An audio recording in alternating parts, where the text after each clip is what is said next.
தேர்தலுக்கு முன்பும் விஜய் முதல்வரான பிறகும் தமிழக வெற்றிக் கழகம் சமூக வலைதளங்களில் பல பொய்யான தகவல்களை பரப்பி வருவதாக தி ஹிந்து ஊடக நிறுவனம் ஆதாரத்துடன் விமர்சித்துள்ளது.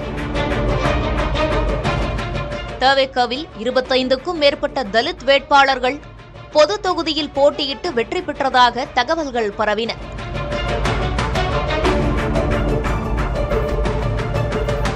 ஆனால் சங்கராபுரம் பொது தொகுதியில் மட்டுமே தவேக சார்பில் தலித் வேட்பாளர் நிறுத்தப்பட்டதாகவும் அவரும் தேர்தல் முடிவில் 3ஆம் இடமே பிடித்துள்ளார் என்றும் தி ஹிந்து நிறுவனம் அம்பலப்படுத்தியிருக்கிறது.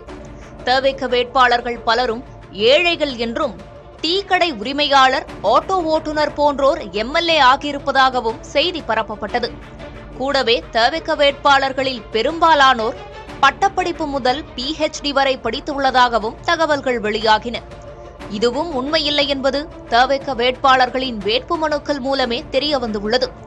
முக்கியமாக தவேக ஆட்சியில்தான் முதல் பெண் அமைச்சர் பொறுப்பேற்றதாக பகிரப்படும் தகவல்களும் அடிப்படை அறமற்றது என தி ஹிந்து ஊடகம் விமர்சித்துள்ளது.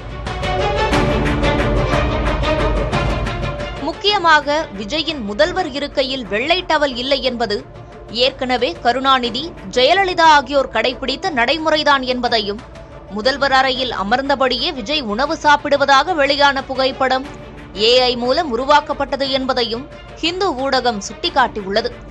இதேபோல் தவேக தொடர்பான பெரும்பாலான செய்திகளிலும் பொய்யான தகவல்கள் இணைக்கப்படுவதாக தி ஹிந்து ஊடகம் ஆதாரங்களுடன் விமர்சித்துள்ளது.